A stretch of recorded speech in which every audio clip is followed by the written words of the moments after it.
kasama pag may kasiyahan. Kaya't sama tayo na parang magkabarkada lang. Simula pa nung una, pag ako may problema, alam ko may matatakbuhan. Sa sandal lang walang iwanan. Kahit anong sabihin nyo, mga kapatid ko to, kasama ko to sa hirap ko. Ginawa magunang man ang mundo. Tsaka iba talaga saya ng iyong dala. Pag tayo ay sama-sama na, yung tipo nakakalimutan mo ang lahat ng problema mang dala. Basta ganun na nga, pag tayo'y kumpleto na, mas masaya, diba? Gusto ko kasama kayo sa kulitan, sarap walang iwanan. At kahit na minsan nagkakaroon man tayo ng hindi pagkakaunawaan, tampuhan at galit, awayan, pag-usapan na lang sa tagayan. Di makatiis pag nakitang nakangiti, apiran wala na yan. Sabay halakhakan at palakpakan, kahit na walang nakakatawa. Ganyan kabaliw pag magkakasama, mapatingin lamang sa bawat isa. At bukod pa sa samahan natin na sa kabila ng mga pagsubok at sa makita nararanasan, mas masaya lagi basta tara na. Sama tayo at walang mag-iiwanan. Kung may problema, tayo lang, di naman ang magtutulungan. Di pwedeng may maiiwan, lahat kasama pag may kasiyahan. Kaya't sama tayo na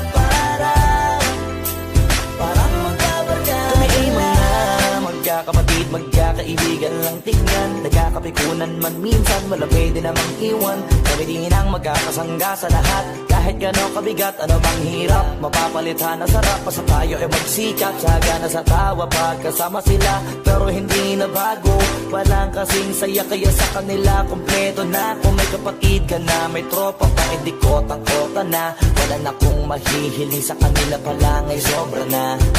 Sila yung tipo ng solid kasama, mga kadikit sa hirap at ginawa. Kahit magkakalayo, darating ka agad kapag napasama ka. Walang iwanan pag sagana, pag may naargabyado. Kaya lagi ng panatag, basta sila sa akin ang bahala.